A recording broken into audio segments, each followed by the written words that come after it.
Hello everyone. MP police के previous questions में maths का ये है पार्ट 45 और इसमें सॉल्व कर रहे हैं 1 सितंबर 2017 का शिफ्ट 1 का पेपर। पहला क्वेश्चन है, 2 डाइस दो पासों को एक साथ फेंका जाता है तो हमें प्रायिकता बतानी है 10 से ज्यादा आने की। 10 से ज्यादा मतलब 10 से अधिक नंबर तब आए, दोनों डाइस पर जो नंबर आएंगे उनको प्लस करने पर 10 से ज्यादा आना चाहिए। इसके लिए प्रायिकता बतानी है हमें। प्रायिकता कैसे निकालते हैं? फेवरेबल केसेस ऊपर और डिवाइड में टोटल केसेस। टोटल केस कितने हो जाएंगे? 6 की पावर n। यहाँ पर डाइस कितने हैं? 2 हैं तो n इक्वल टू 2 लिख लेंगे हम। 6 की पावर 2 मतलब 36। तो डिवाइड में 36 हो गया। अब हमें देखना है कि 10 से ज्यादा हमें कैसे मिल सकता है। 2 डाइस हैं तो पहले डाइस पर कितने नंबर आ सकते हैं? 1 2 3 4 5 6। सेम इसी तरह से दूसरी डाइस पर भी ये सेम नंबर आ सकते हैं, 4 5 और 6। अब हमें इन सबको प्लस करके देखना है कि पहली डाइस पर जो नंबर आए और दूसरी डाइस पर जो नंबर आए उनको प्लस करने पर 10 से ज्यादा आना चाहिए। तो 10 से ज्यादा कब मिल सकता है? 5 और 5, 5 और 5 तो 10 हो जाएंगे, लेकिन हमें 10 नहीं देखना है, 10 से ज्यादा देखना है। तो हम 5 और 5 नहीं ले सकते। 5 के साथ हम 6 ले सकते हैं। तो पहला केस क्या हो गया? 5 और 6। इसके बाद पहली पर 6 आ जाए, दूसरी पर भी 6 आए, 6 और 6 12 होते हैं, तो ये भी एक केस बन गया। और पहले पांचे पर 6 आए और दूसरे पर 5, तो ये भी हो रहा है। 6 और 5 11, 10 से ज्यादा है। तो इस तरह से टोटल 3 केस हमें मिल रहे हैं जिसमें 10 से ज्यादा सम हो रहा है। तो 3, और इसको 3 से कैंसिल करेंगे तो 12 बार कैंसिल हो जाएगा। तो आंसर हो जाएगा 1/12, थर्ड ऑप्शन। नेक्स्ट है, यहां पर हमें x की वैल्यू बताना है। 25 माइनस एक्स स्क्वायर, ये रूट के अंदर है और रूट का मतलब क्या होता है? 1/2। तो सबसे पहले हमें इस रूट को हटाना पड़ेगा, और ये कैसे हटेगा? जब इसमें हम 2 का मल्टीप्लाई कर दें। मतलब इन दोनों की पावर हम दोनों तरफ 2 2 कर दें, दोनों साइड स्क्वायरिंग या वर्क कर देते हैं। 25 माइनस एक्स स्क्वायर ये रूट में था, तो हमने दोनों तरफ स्क्वायरिंग कर दी इक्वल टू, तो इसका भी स्क्वायर हो जाएगा x माइनस 1 और होल स्क्वायर, क्योंकि दोनों साइड कर रहे हैं। अभी रूट का मतलब क्या था? 1/2, और ऊपर एक 2 आ गया तो 2 से 2 कैंसिल, तो ये क्या हो जाएगा? 25 minus X square equal to, यहाँ पर a माइनस बी का फॉर्मूला लग जाएगा, a माइनस बी का whole square. a minus B का होल स्क्वायर क्या होता है? a square plus B square minus के 2ab, और यहाँ पर a इक्वल टू क्या है? x, और b इक्वल टू है 1। ये फॉर्मूला हम यहाँ पर लगाएंगे तो a स्क्वायर, ये कितना है? x square plus b square, b है 1 तो 1 का स्क्वायर 1 ही होता है, माइनस 2ab, तो a क्या है? x, और इंटू b तो 1 ही रहेगा, 2x। 2 into x into 1, 2x हो गया। इसके बाद इस x को हम यहाँ ले आते हैं तो प्लस का हो जाएगा x square plus x square, 2x square हो जाएंगे, और ये क्या है? माइनस के 2x। ये प्लस 1 है, 25 को हम इस साइड लेके आएंगे तो माइनस का हो जाएगा। 1 माइनस 25 कितने होंगे? 24, वो भी माइनस के, तो माइनस 24 इक्वल टू 0 बचा था, यहाँ पर कुछ नहीं बचा। और इसमें 2 2 सब जगह पर है, इसमें भी एक 2 है तो हम 2 से डिवाइड कर देते हैं इसमें। तो 2x स्क्वायर में 2 से डिवाइड करेंगे तो x स्क्वायर बचेगा, माइनस 2 से डिवाइड करेंगे 2 कैंसिल हो जाएगा तो x, माइनस 2 से डिवाइड करेंगे तो आ जाएगा 12 इक्वल टू 0। अब ये एक इक्वेशन बन गई। यहाँ पर हमें x के फैक्टर्स निकालने, तो इसको कैसे सॉल्व करेंगे? जो लास्ट में 12 लिखा हुआ है, 12 के फैक्टर, 12 के गुणज हमें इस तरह से देखना है कि जिनको प्लस माइनस करने पर माइनस का 1 मिले। ये 1 है, यहाँ पर माइनस के 1 मिलना चाहिए।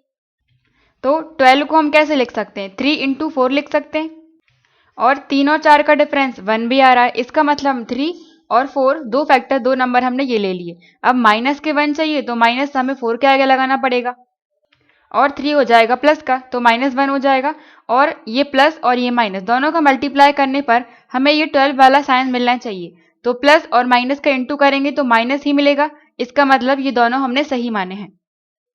यहाँ पर प्लस और माइनस इंटू करने पर ये वाले का साइन मिलना बहुत जरूरी है, नहीं तो ये गलत होंगे। और जब हमने नंबर ये माने हैं तो x की वैल्यू निकालने के लिए इनके साइन बदल दो, ये हो जाएगा -3 और ये हो जाएगा प्लस का 4। अब ऑप्शन में देखें तो x की वैल्यू में माइनस के 3 नहीं है, केवल 4 है, वो भी प्लस का, तो आंसर हो जाएगा 4। हमें x की वैल्यू बताना है, तो x की दो वैल्यू निकल के आई हमारे पास, एक नहीं है, माइनस के 3 नहीं है, और 4 है, तो ये हो जाएगा आंसर।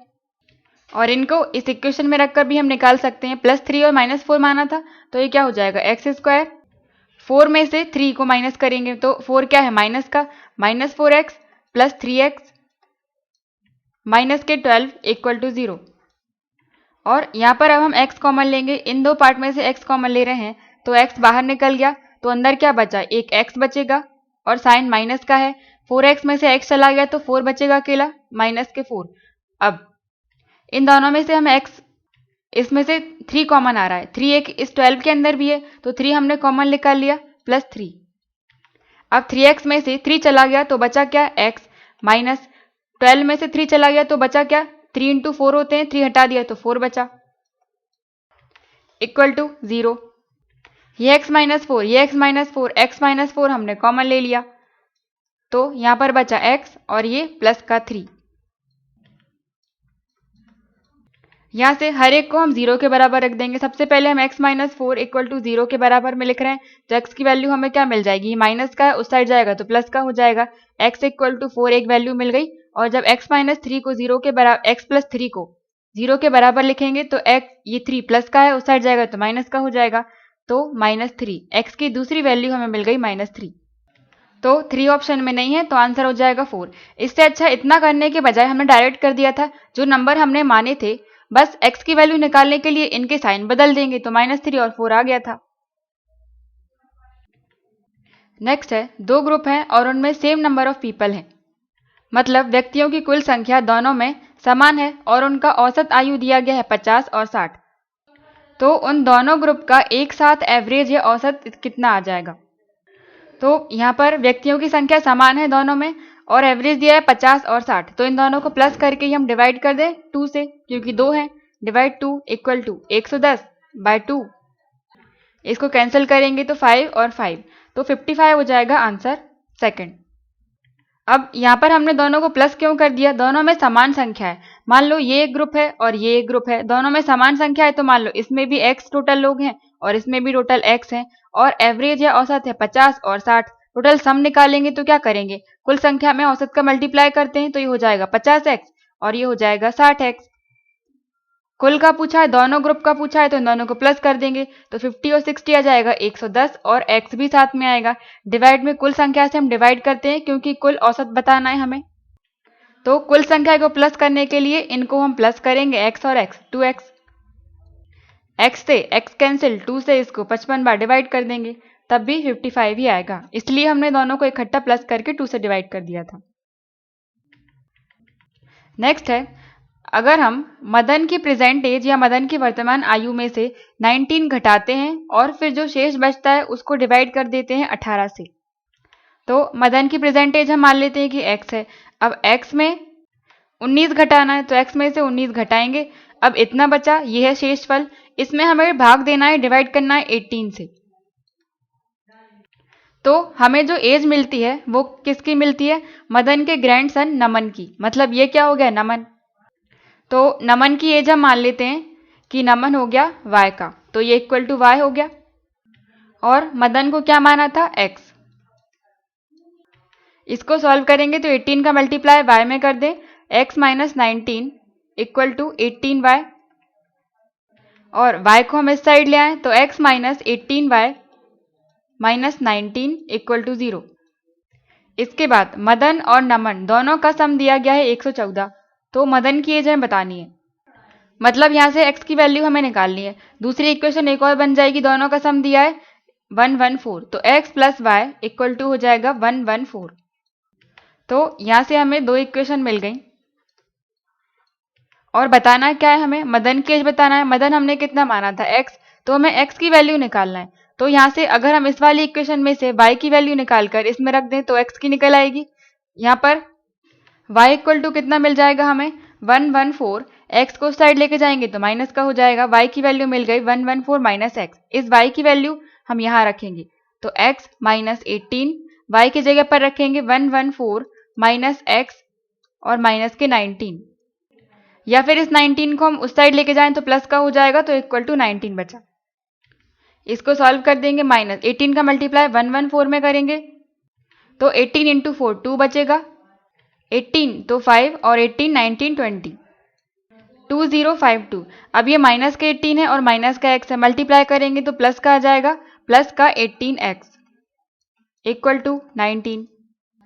तो x और 18 18 और 1 कितने हो गए 19x। इस 2052 को हम इस साइड लेके आते हैं तो प्लस का हो जाएगा। 2052 में जब हम 19 प्लस करेंगे 9 और 2 11, 5 6 7 और 20 इक्वल टू 19 से इसको हम डिवाइड कर देंगे। 2071 डिवाइड में आ गया 19। 19 से डिवाइड करेंगे तो 19 से सबसे पहले 1 बार डिवाइड होगा, 1 बचा तो 7 हम लेंगे, जाएगा नहीं तो 0 लगा दिया और 171 तो 171 9 बार हो जाएगा तो 109। x की वैल्यू मिल गई हमें 109, मतलब मदन की एज कितनी मिल गई 109, फर्स्ट ऑप्शन। नेक्स्ट है सिंपल इंटरेस्ट, साधारण ब्याज हमें बताना है इतने रुपए पर 18% पर और 9 महीने के लिए।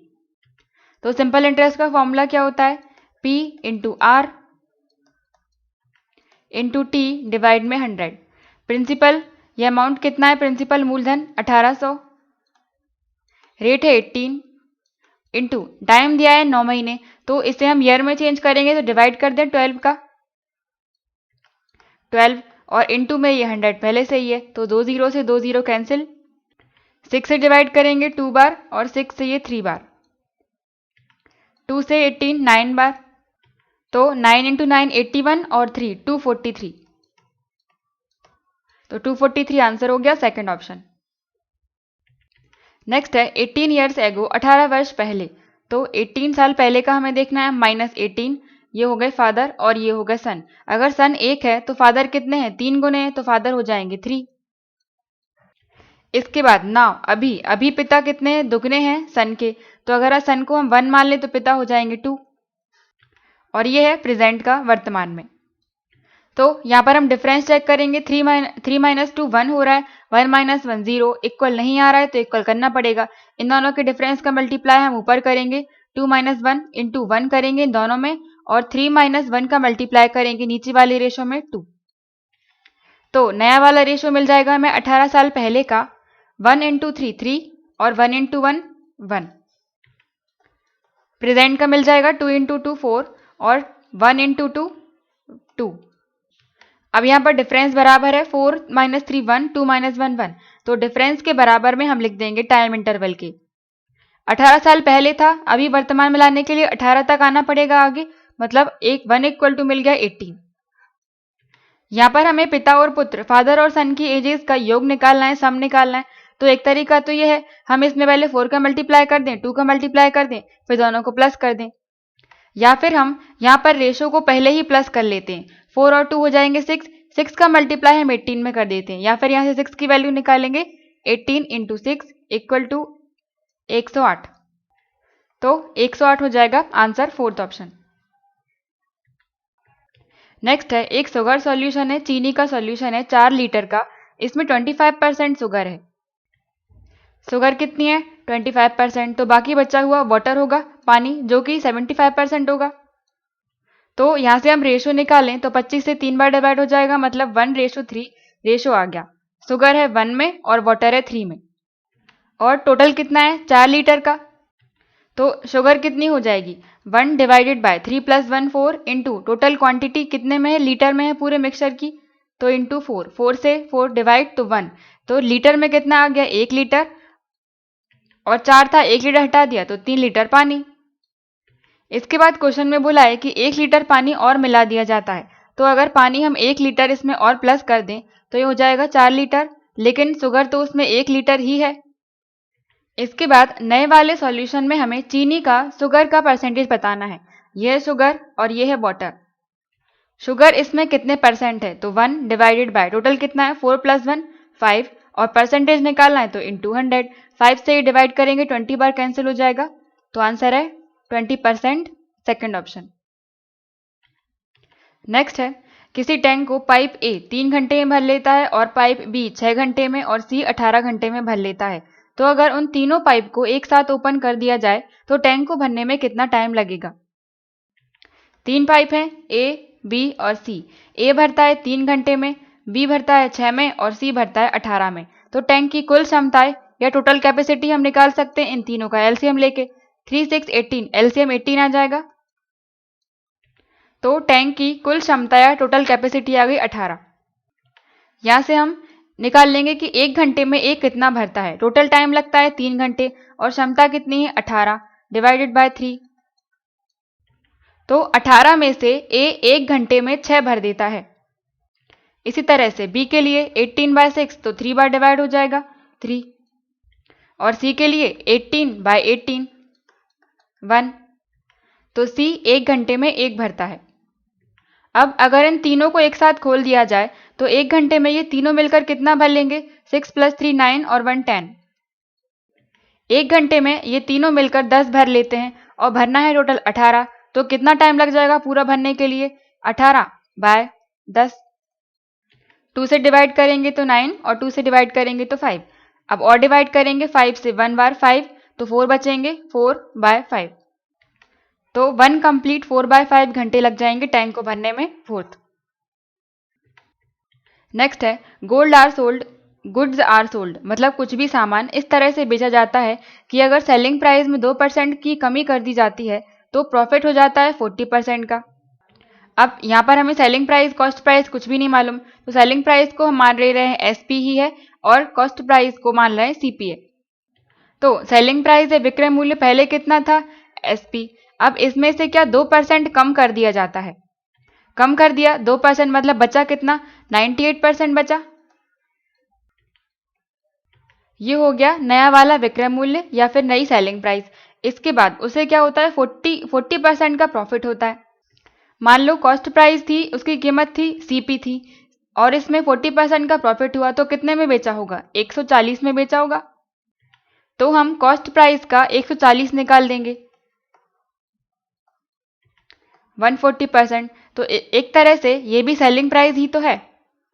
40% बढ़ाकर बेचा मतलब 140 में बेचा होगा। 140 हम किसका लेते हैं? कॉस्ट प्राइस का ही निकालते हैं। तो ये क्या आ गई? ये एक सेलिंग प्राइस आ गई, इतने में बेचा होगा। और पहले ही बोल दिया गया है कि सेलिंग प्राइस 2% कम कर दी गई है। सेलिंग प्राइस को पहले ही 2% 98% कर दिया। यहाँ से हम एसपी और सीपी का रेशो निकाल लेंगे।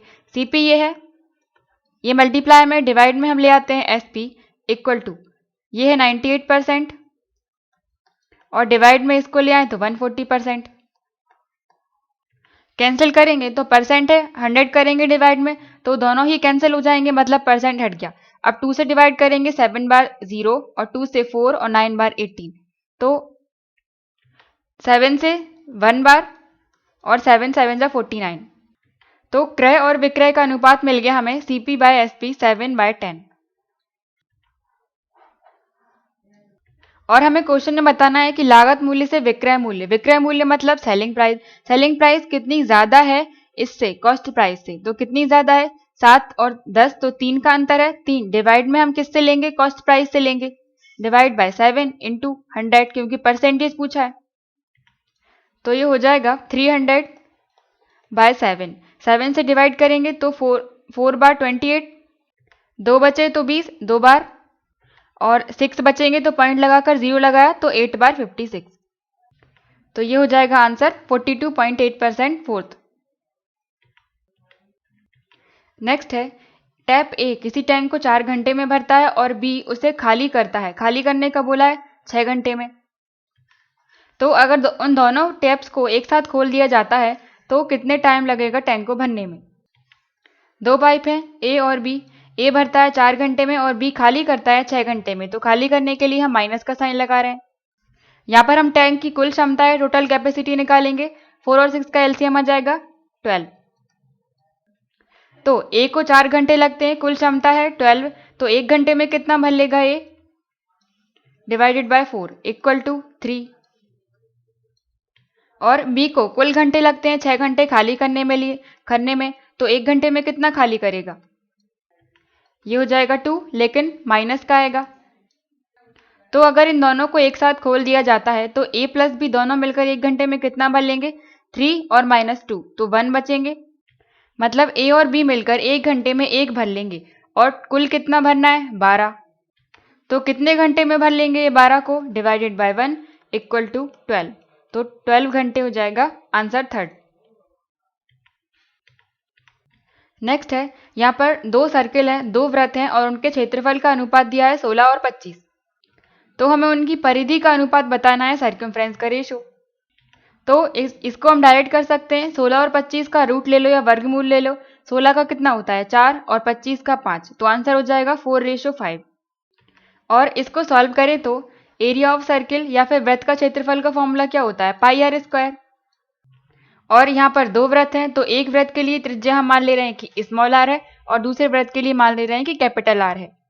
अलग अलग वृत्त हैं, अलग अलग लेना पड़ेगा। तो दोनों के क्षेत्रफल का अनुपात क्या है A1 A2।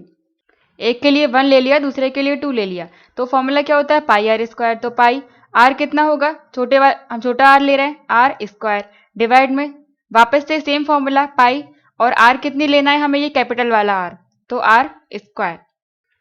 पहले और दूसरे के क्षेत्रफल का अनुपात दिया गया है 16 और 25, तो यहाँ पर हम 16/25 लिख सकते हैं इक्वल टू पाई से पाई कैंसिल, तो ये हो जाएगा R square by R capital R square. या फिर हम इसको R1 ही ले लेते हैं, R1 और R2।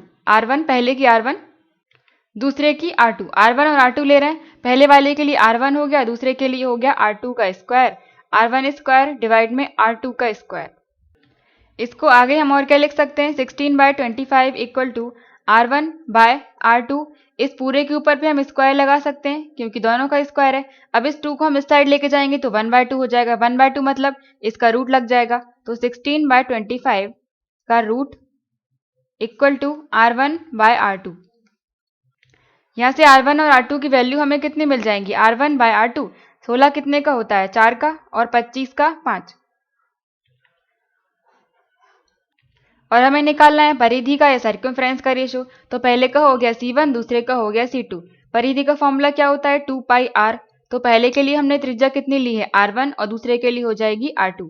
सेम फॉर्मूला 2 पाई R2, 2 पाई और 2 पाई कैंसिल, R1 R2 बचे, तो R1 की जगह पर कितना है 4 और R2 कितना है 5। तो इन दोनों के सर्कमफ्रेंस या परिधि का अनुपात कितना आ गया 4 और 5, फोर्थ। नेक्स्ट है 10 नंबर्स का 10 संख्याओं का औसत दिया है 45। तो अगर हर एक नंबर को 20% बढ़ा दिया जाता है तो नया एवरेज या नया औसत क्या हो जाएगा। तो इस तरह के क्वेश्चन में जब भी औसत दिया गया हो, पहले वाला औसत कितना था 45, अब हर एक संख्या को हर एक नंबर को 20% बढ़ा रहे हैं, तो यही चीज हम इस पुराने वाले एवरेज में कर देते हैं। लेकिन तब जब हर एक नंबर को बढ़ाया जा रहा हो या घटाया जा रहा हो या कुछ भी किया जा रहा हो, तो वही हम इस पुराने वाले एवरेज में कर देते हैं। यहाँ पर बढ़ा रहे हैं 20%, 20% बढ़ा रहे हैं मतलब 100 प्लस 20 120, तो 120% हो जाएगा। 45 इंटू 120% हम निकाल देंगे 45 का। 0 से 0, 2 से 6 बार और 2 से 5 बार और 5 से 9 बार डिवाइड हो जाएगा, 9 इंटू 6 54, तो नया वाला औसत हो जाएगा 54 थर्ड। नेक्स्ट है एक क्लास टीचर और 10 स्टूडेंट्स का एवरेज दिया है 25। तो ये एवरेज 2 कम हो जाता है, लेकिन कब, जब टीचर की एज इसमें से हटा दी जाती है। तो क्लास टीचर की एज क्या होगी, तो यहाँ पर 10 स्टूडेंट थे और एक क्लास टीचर था, मतलब टोटल लोग कितने थे 11। इनका एवरेज दिया गया था 25, तो सम कितना हो जाएगा, कुल संख्या में मल्टीप्लाई कर दिया हम 25 इंटू 11, पहले तो 5 आ जाएगा, 25 26 27। फिर बाद में एवरेज 2 कम हो जाता है, तो 2 कम हो गया मतलब 23 हो गया। लेकिन कब हो गया, जब क्लास टीचर हट जाती है। तो क्लास टीचर हट गई तो 11 में से 1 कम कर दो 10, तो 10 लोगों का औसत कितना हो गया 23। सम कितना हो जाएगा, मल्टीप्लाई करेंगे 23 इंटू कुल संख्या में 10, तो 230। इसमें से हमने क्लास टीचर को हटा दिया था, तो बाद में कितना सम हो गया 230 और पहले था 275। तो क्लास टीचर की एज कितनी हो जाएगी, इन दोनों को माइनस कर दो 5 और 4, तो 45 हो जाएगा हमारा आंसर फोर्थ। नेक्स्ट है एक रिक्शा को इतने रुपए में बेचने पर संजय को 12% का लॉस होता है। तो अगर उसे 12% का प्रॉफिट लेना है तो रिक्शा को कितने रुपए में बेचना पड़ेगा। कॉस्ट प्राइस हम मान लेते हैं कि 100 है। अब इस पर 12% का लॉस हो रहा है, मतलब 100 में से हम 12 को माइनस कर दें। पहले 100 थी, लॉस हो गया, मतलब बेचा कितने में होगा 88% में, और बेची हुई कीमत हमें मालूम है 2640। तो 88% की वैल्यू मिल गई हमें इतनी। 12% का लॉस हुआ था इसलिए 12 कम कर दिया, इतने में बेचा होगा। यहाँ से हम 100% की वैल्यू निकाल सकते हैं। सबसे पहले 1 निकालेंगे, तो इसको डिवाइड में ले जाओ, 2640 डिवाइड 88, और 100 की निकालना है तो 100 का मल्टीप्लाई भी कर दिया इंटू 100। या फिर हम पहले 1% की वैल्यू निकाल लेते हैं। तो यहाँ से हमें 1% मिल गया इतना। अब इसको कितने में बेचा जाए कि 12% का प्रॉफिट हो? पहले थी 100, 12% का प्रॉफिट चाहिए, मतलब 12 बढ़ाकर बेचना पड़ेगा इसमें, मतलब 112% में बेचना पड़ेगा। तो यहाँ से हम 112% की वैल्यू निकाल सकते हैं। इस इक्वेशन में दोनों साइड 112 112 का मल्टीप्लाई कर दो। तो 112% equal to 2640 divide by 88 into 112। इसको हमें सॉल्व करना है। 2 से डिवाइड करेंगे 4 और 4, इसको 2 से 1 3 2 और 0। फिर इसके बाद हम 11 से डिवाइड कर दें, 11 से 4 बार, और 11 1 जा 11, 2 बचेंगे तो 2 बार 22 और 0। फिर 4 से डिवाइड कर दें तो 30 इंटू 112, तो ये हो जाएगा 0 6 और 3 1 जा 3 और 3। तो उसे रिक्शा को इतने रुपए में बेचना पड़ेगा। आंसर है सेकंड। नेक्स्ट है, एक कॉलेज को एक लाइब्रेरी बनाना है और 1000 स्टूडेंट्स के लिए, और लाइब्रेरी बनाने के लिए स्टूडेंट से ही कलेक्ट किया जाना है अमाउंट। तो स्टूडेंट में बॉय और गर्ल कितना अमाउंट दे रहे हैं, जितनी टोटल संख्या है बॉयज़ की उतने ही हर एक लड़का अमाउंट देगा, और जितनी लड़कियां हैं उतनी हर एक लड़की अमाउंट देगी, मतलब अपनी कुल संख्या के बराबर के। और जो गवर्नमेंट उसमें दे रही है अमाउंट वो बराबर है, जितना कॉलेज में अमाउंट इकट्ठा हुआ है उसका आधा गवर्नमेंट दे रही है। बॉयज़ और गर्ल्स का रेशो दिया है 6 और 4। तो लाइब्रेरी के लिए कुल कितने रुपए इकट्ठे हो जाएंगे, टोटल अमाउंट बताना है। तो इसके लिए तो हमें पहले बॉयज़ और गर्ल्स की संख्या निकालनी पड़ेगी। रेशो कितना है बॉयज़ और गर्ल्स का? 6:4। और टोटल स्टूडेंट्स कितने हैं? 1000। कुल संख्या हमें पता है, रेशो पता है, तो लड़के कितने हो जाएंगे निकाल सकते हैं हम। 6 बाय दोनों को प्लस करेंगे तो 10 इंटू कुल संख्या कितनी है सभी स्टूडेंट्स की 1000। 10 से 10 कैंसिल, 600। बॉयज़ की संख्या आ गई 600। इसी तरह से गर्ल्स की कितनी आ जाएगी, 600 माइनस कर दो, 400। तो ये संख्या आ गई बॉयज़ की और ये संख्या आ गई गर्ल्स की। अब हर एक लड़के को उतने ही रुपए देने हैं जितने की टोटल संख्या है बॉयज़ की, मतलब 600 है तो एक लड़का 600 रुपए ही देगा। तो बॉयज़ से कितने रुपए इकट्ठे हो जाएंगे, 600 एक दे रहा है और टोटल कितने हैं 600। तो कुल अमाउंट कितना हो जाएगा बॉयज़ के थ्रू, 3600। अच्छा 2 जीरो इंटू कर रहे हैं तो 2 जीरो और लग जाएंगी। और एक लड़की दे रही है 400 और कुल संख्या है 400, तो लड़कियों के द्वारा गर्ल्स के द्वारा कितने अमाउंट इकट्ठा हो जाएगा, 400 इंटू 400, 16 और 4 जीरो। इतना बॉयज़ का और इतना गर्ल्स का, तो टोटल कितना हो जाएगा, 6 और 6 12 और 5 और सेम ये 4 जीरो, मतलब 52 लाख हो जाएंगे। अब इतना अमाउंट इकट्ठा हो गया। अब सरकार इसका आधा दे रही है, गवर्नमेंट इसका आधा रुपए देगी, तो इसका आधा कितना हो जाएगा, 52/2, 2 और 6 26। तो सरकार इतने रुपए दे रही है, जिसमें से 52 पहले ही कलेक्ट हो गए थे। इन दोनों को हमें प्लस कर देना है क्योंकि टोटल अमाउंट पूछा है, टोटल कितने इकट्ठे हो गए, तो 4 जीरो, 6 और 2 8, 5 और 2 7। तो ये हो जाएगा आंसर 7 लाख। यहाँ पर एक जीरो एक्स्ट्रा कर दी, ये एक जीरो नहीं है, 4 जीरो चल रही थी, 5,20,000। तो ये हो जाएगा आंसर 7,80,000, फर्स्ट ऑप्शन। नेक्स्ट है 20 टेलीविजन की कॉस्ट प्राइस, 20 टेलीविजन का लागत मूल्य, तो 20 इंटू कॉस्ट प्राइस को हम कॉस्ट प्राइस ही लिख रहे हैं, इक्वल टू जो कि बराबर है सेलिंग प्राइस के इसके 16 टीवी के सेलिंग प्राइस के बराबर, तो 16 इंटू एसपी। 4 से डिवाइड करें 4 बार, 4 से 5 बार, सीपी इसको डिवाइड में ले आए एसपी को, इक्वल टू 4 और 5 डिवाइड में आ जाएगा। तो हमें प्रॉफिट परसेंटेज बताना है, ये है कॉस्ट प्राइस, इतने में खरीदा इतने में बेचा, तो प्रॉफिट कितने का हुआ 1 का, डिवाइड में कॉस्ट प्राइस लिखते हैं तो 4 इंटू 100। 4 से इसको डिवाइड करेंगे तो 25 बार डिवाइड हो जाएगा, आंसर हो जाएगा 25%, फोर्थ ऑप्शन। नेक्स्ट है एक सिलेंड्रिकल वायर या एक बेलनाकार तार है जिसे निकाला जाता है एक गोले से या एक स्फेयर से। तो ये एक गोला हो गया या स्फेयर। अब इससे निकाला जाता है एक सिलेंड्रिकल वायर। बेलनाकार तार है तो हम बेलन बना लेते हैं।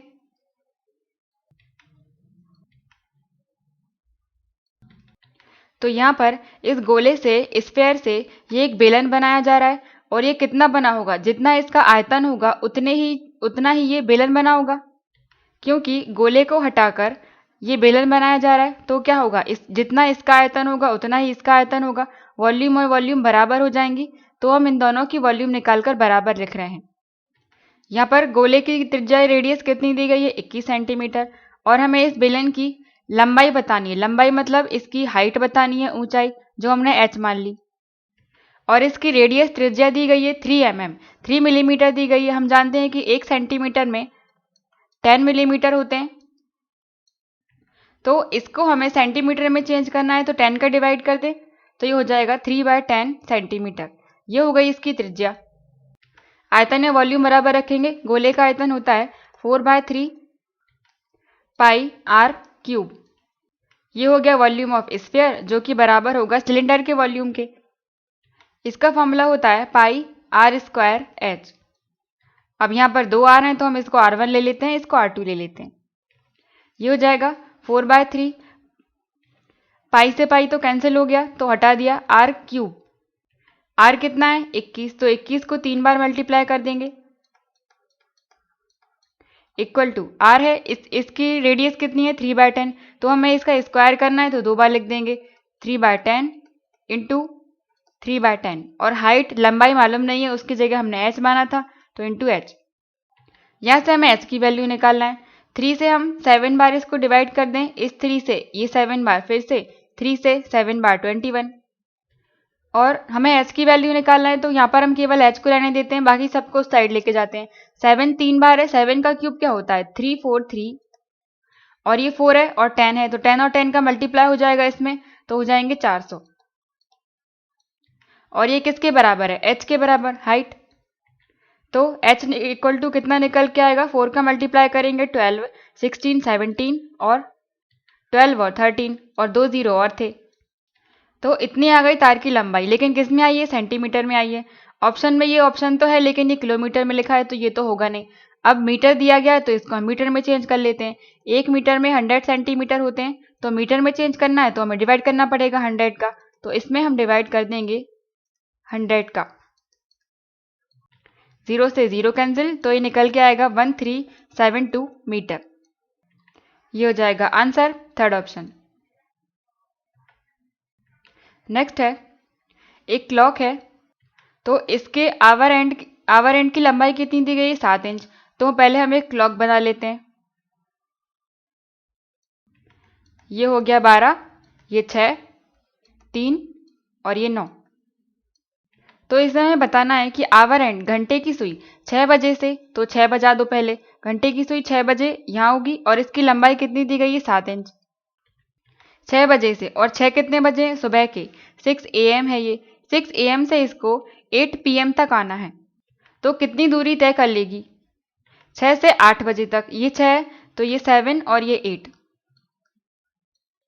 तो यहाँ पर घंटे की सुई को 6 बजे से 8 शाम के 8 बोला है, तो सबसे पहले सुबह के 6 से वापस ये पूरा चक्कर लगा कर आएगी तो शाम के 6 बज जाएंगे। उसके बाद 6 बजे से इसको 2 घंटे और जाना है 8 बजे तक, ये हो जाएगा 8 PM। तो 8 बजे तक PM तक ये कितनी डिस्टेंस कवर कर लेगी, कितनी दूरी तय कर लेगी। तो ये एक वृत्त है, तो यहाँ पर हम क्षेत्रफल नहीं निकालेंगे, इसकी परिधि की लंबाई निकालेंगे। पहले 6 बजे से वापस 6 तक आई तो एक पूरी परिधि, पूरा एक चक्कर लगा लिया, फिर 8 बजे तक आएगी तो यहाँ पर हम इसके इस चाप की लंबाई निकालेंगे। एक बार तो पूरा निकालेंगे और फिर इतना और। तो लेंथ ऑफ आर्क या फिर चाप की लंबाई निकालने का फॉर्मूला होता है θ/360 into 2 pi R. 2 pi R क्या होता है, इसकी परिधि निकालते हैं जिससे हम, और थीटा कि इसने कितना एंगल बना लिया है।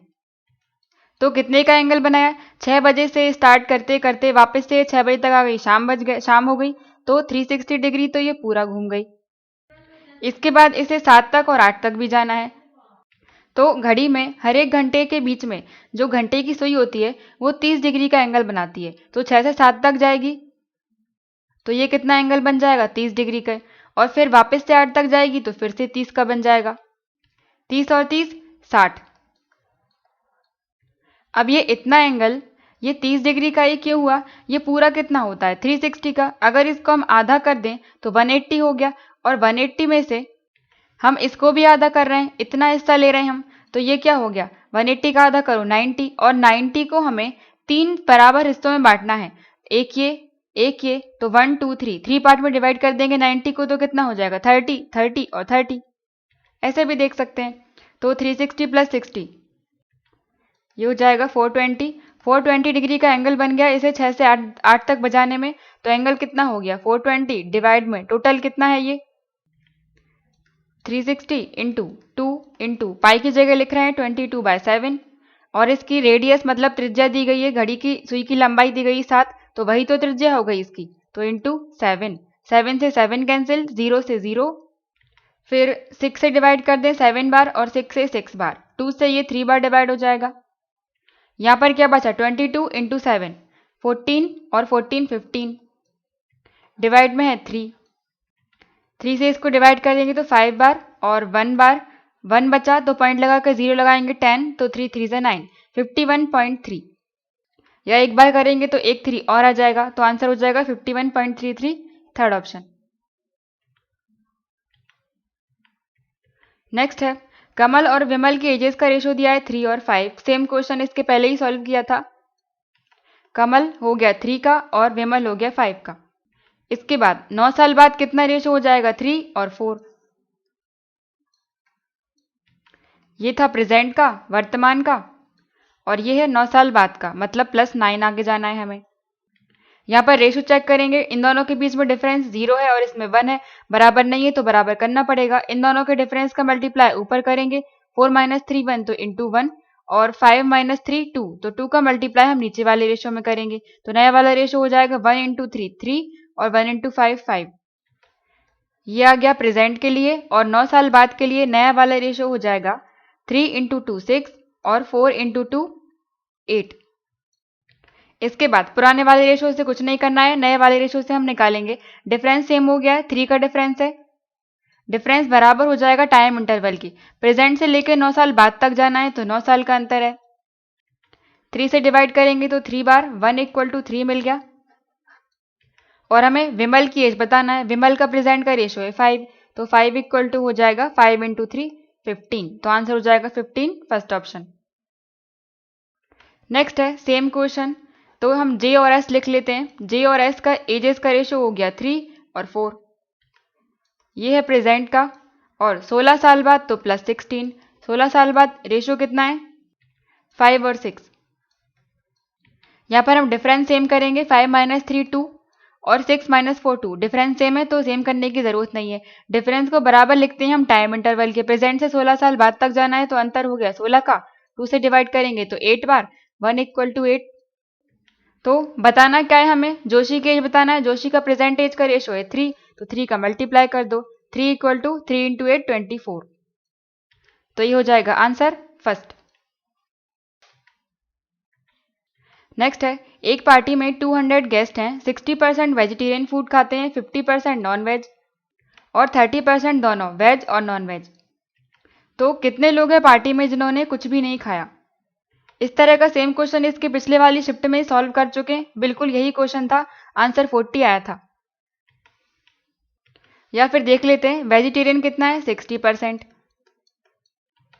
नॉन वेज कितने हैं 50, और वेज प्लस नॉन वेज दोनों कितने हैं 30। तो इसको हम वेन डायग्राम से बनाएंगे, या फिर फॉर्मूले से भी कर सकते हैं। ये हो गया वेजिटेरियन वालों का पार्ट, और ये हो गया नॉन वेज, ये शाकाहारी और ये मांसाहारी, या फिर नॉन वेज ही लिख लेते हैं। तो सबसे पहले हम कॉमन वाले पार्ट से स्टार्ट करते हैं। तो कॉमन कितना है 30, और इसमें कॉमन पार्ट देखें वेजिटेरियन और नॉन वेजिटेरियन, इनका कॉमन पार्ट कितना है ये वाला, तो इसकी वैल्यू कितनी है 30। इसके बाद वेजिटेरियन कितने हैं 60%, जिसमें से 30 हम पहले से ही ले चुके हैं, तो 30 माइनस करना पड़ेगा हमें 60 में से, तो वेजिटेरियन वाले कितने हो गए 30। अब नॉन वेज के देखें 50 है, इसमें से 30 हम पहले ही ले चुके हैं, तो 50 - 30 20 बचे, तो ये हो गए नॉन वेज वाले। यहाँ से हम टोटल निकाल सकते हैं कि ऐसे उन लोगों की संख्या क्या है जिन्होंने कुछ ना कुछ खाया होगा। तो खाना खाने वाले लोगों की कितने हो गया 60 और 20 80। और ये किस में चल रहा था, परसेंटेज में चल रहा था। 80% लोगों ने खाना खाया होगा। तो कितने लोगों ने नहीं खाया होगा, 100 में से माइनस कर दो, 20% लोगों ने खाना नहीं खाया होगा। और यही हमें बताना है क्वेश्चन में, 20% निकालना है किसका, टोटल लोगों का। टोटल कितने थे 200, तो 20% निकाल दो 200 का इंटू 20/100। 2 जीरो से 2 जीरो, 2 इंटू 2 4 और 0 40। तो आंसर हो जाएगा 40 सेकेंड। नेक्स्ट है sum of ages of Ram and Sam. तो राम को हम R मान लेते हैं और सैम को S। इन दोनों की एजेस का सम 12 ज़्यादा है सैम और टॉम की एज की। मतलब राम और सैम बराबर होंगे किसके, सैम और टॉम की एज के। और इसमें 12 प्लस भी करना पड़ेगा क्योंकि 12 अधिक है। अब यहाँ से हम S इसको इस साइड ले जाते हैं तो R प्लस S है। इन दोनों की वैल्यू को हम लेफ्ट साइड लेके जाते हैं तो माइनस के हो जाएंगे। T प्लस का है माइनस का हो गया और S प्लस का है तो माइनस का हो गया, इक्वल टू 12। यहाँ से S और S कैंसिल, सैम हट गया तो क्या बचा R minus T equal to 12। और हमें बताना है कि टॉम कितना छोटा है राम से। तो कितना छोटा है, 12 का अंतर है तो आंसर हो जाएगा 12। नेक्स्ट है दो कार हैं जो कि एक सेम प्लेस से, मान लो इस जगह से अपोजिट डायरेक्शन में जा रही हैं।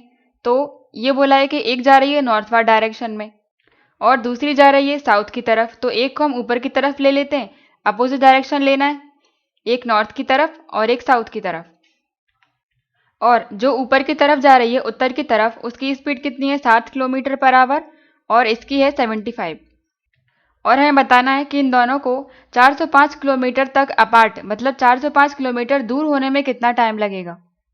दूर होने में मतलब एक तरह से ये पूछ रहे हैं कि 405 तक किलोमीटर डिस्टेंस जाने में कितना टाइम लगेगा। इतना पूरा मान लो 405 है, 405 तक जाने में कितना टाइम लगेगा। तो स्पीड इक्वल टू होता है डिस्टेंस बाय टाइम, चाल बराबर दूरी बटे समय। तो यहाँ पर हमें टाइम निकालना है, टाइम इक्वल टू कितना हो जाएगा, डिस्टेंस बाय स्पीड।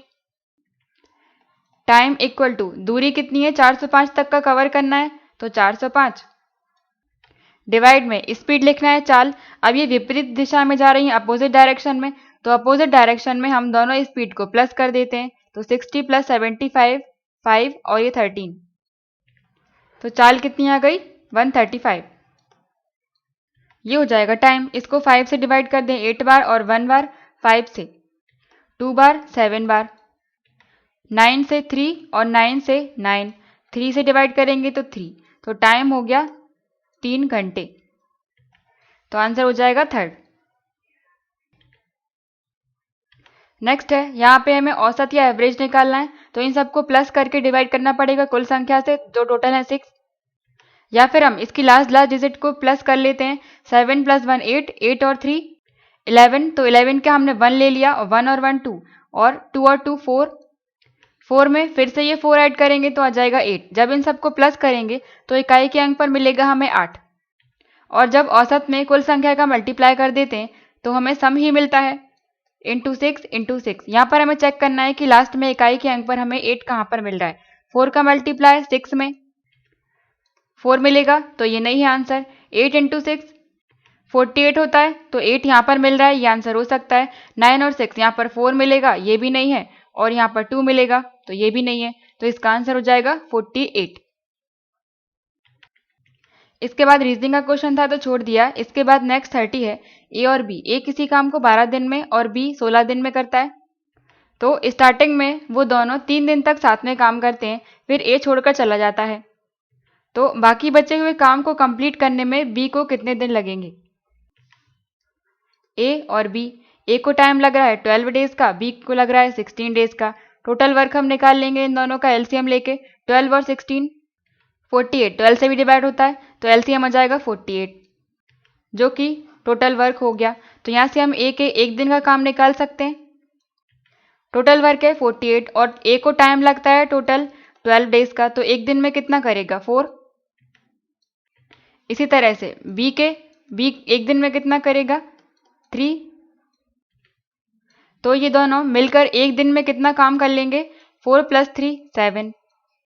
एक दिन में 3 करते हैं, तो स्टार्टिंग में बोला है कि 3 दिन तक साथ में काम कर रहे हैं, तो एक दिन में 7 किया, 3 दिन में कितना कर लेंगे? 3 × 7 21 वर्क हो गया है। अब टोटल था 48, 21 कंप्लीट हो चुका है, तो बाकी बचा हुआ कितना हुआ? 7 27 वर्क बचा है। अब ए तो छोड़कर चला गया है, करेगा कौन? बी।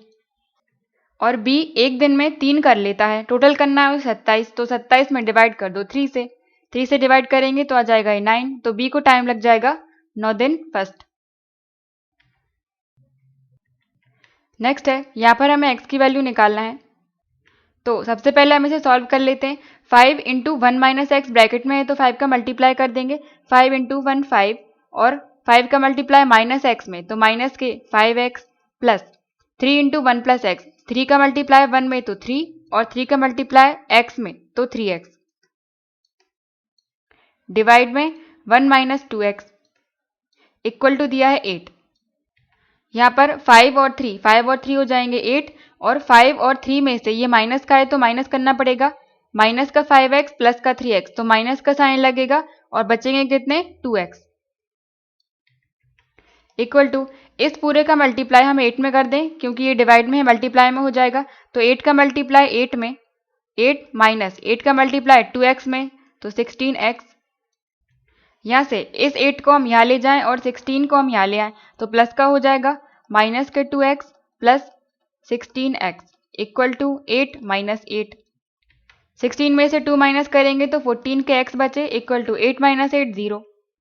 और यहाँ से हमें x की वैल्यू निकालना है, तो इस 14 को हम डिवाइड में ले जाते हैं, 0 डिवाइड बाई 14, और जब 0 में डिवाइड करेंगे 14 का तो आ जाएगा 0, x की वैल्यू आ गई 0/3। नेक्स्ट है, यहाँ पर हमें m की वैल्यू बताना है, ये डिवाइड में है और मल्टीप्लाई में, तो बॉड मास में सबसे पहले हम डिवाइड करेंगे, इनटू डिवाइड प्लस माइनस हम बॉड मास के अकॉर्डिंग सॉल्व करते हैं। पहले ब्रैकेट ऑफ करेंगे, फिर डिवाइड, मल्टीप्लाई, फिर एडिशन और फिर सब्सट्रैक्शन। यहाँ पर डिवाइड है तो सबसे पहले हम डिवाइड सॉल्व करेंगे, फिर मल्टीप्लाई करेंगे। यहाँ पर आधार समान है, हम जानते हैं कि जब भी आधार समान होते हैं और डिवाइड में होते हैं, ए और ए आधार समान हो गया और डिवाइड में है तो इनकी पावर्स घट जाती हैं। तो यहाँ पर 1/3 की पावर 5 है और 1/3 की पावर m है, तो क्या हो जाएगा? 1/3 की पावर, ये माइनस हो जाएंगी, 5 में से माइनस कर दें हम m को, 5 - m, फिर ये इनटू में आ गया 1/3, बाकी बचा हुआ था इसकी पावर है माइनस के 4 1। अब यहाँ पर ये इनटू में आ गए। सेम इसी तरह से जब भी आधार समान होते हैं और इनटू में होते हैं तो उनकी पावर्स जुड़ जाती हैं, m + n। यहाँ पर भी आधार समान है, 1/3 1/3, तो इनकी पावर आपस में जुड़ जाएंगी। 1/3 की पावर कितनी हो जाएगी? 5 - m पहले से ही था, और इसमें प्लस हो जाएंगे माइनस के 4, तो माइनस का साइन है तो माइनस लग जाएगा, इक्वल टू, अब ये 1 है, इस 1 को अगर हम 1/3 की फॉर्म में लिख दें तो पावर हम सेम कर देंगे। किसी भी नंबर की पावर अगर 0 होती है तो उसकी वैल्यू क्या होती है? 1। कोई भी नंबर हो गया, 6 की पावर 0 भी 1 होगी, 7 की पावर 0 भी 1 होगी, इसी तरह से 1/3 की पावर 0 भी 1 ही होगी। तो यहाँ पर इस 1 की जगह पर हम 1/3 की पावर 0 लिख सकते हैं, क्योंकि एक ही बात है, तो 1 की जगह पर क्या लिख दिया? 1/3 की पावर 0। अब यहाँ से आधार समान हो गए, और जब भी इक्वल टू में आधार समान होते हैं तो उनकी पावर भी बराबर हो जाती हैं। अगर a और a सेम है, जो कि 1/3 और 1/3 है, तो यहाँ से m = n हो जाता है, मतलब उनकी पावर को भी इक्वल में लिख देंगे हम। तो इतना पार्ट के बराबर हम 0 लिख सकते हैं, 5 - m - 4 = 0। 5 - 4 1 हो जाएगा, और ये माइनस का m है, इस साइड लेके जाएंगे तो प्लस का हो जाएगा, इक्वल टू m। तो m की वैल्यू निकल के आ गई 1, 4th ऑप्शन। नेक्स्ट है, इसको हमें सॉल्व करना है, रूट में है, वर्गमूल के अंदर 2 की पावर 8 इंटू 3 की पावर 4। तो ये क्या है? स्क्वायर रूट है, वर्गमूल है, इसमें जितने भी नंबर लिखे रहते हैं उनके हम 2-2 की पेयर बनाते हैं हर एक नंबर के। अगर 2 नंबर मिल गए तो बाहर निकल आता है वो नंबर, लेकिन यहाँ पर पावर दी गई है, तो 2 की पावर 8 है, तो इससे कितने की 2 की पावर कितनी निकल कर बाहर आएगी? इस 8 में हम डिवाइड कर दें 2 का और इस 4 में डिवाइड कर दें 2 का। 2 से डिवाइड करेंगे तो 4 और इसको 2 से डिवाइड करेंगे तो 2, मतलब 2 की पावर कितनी निकल कर आ गई बाहर, 4 इंटू 3 की पावर 4 की पावर कितनी बाहर निकलेगी, 3 की पावर 2। या फिर जितनी भी पावर है इन सबको अगर हम इंटू करते करते लिखते जाएंगे, मान लो 3 की पावर 4 है, 3 की पावर 4 मतलब 3 को 4 बार लिख दो, और अगर इस पर रूट लगा हुआ है तो 2 के पेयर हम बाहर निकालेंगे, 2 बार 3 मतलब 1 3 बाहर आ गया, और ये फिर से 2 बार 3 मिल गया तो फिर 1 3 और बाहर आ गया, मतलब क्या 3 की पावर 2 ही तो आया था। इस तरह से हम पावर्स में 2 का डिवाइड करके बाहर निकाल सकते हैं। अब 2 की पावर 4 कितना हो गया 16, और 3 स्क्वायर मतलब 9, और 16 इंटू 9 144, तो आंसर है 4th। इसके आगे के क्वेश्चन हम नेक्स्ट वीडियो में देखेंगे। Thank you.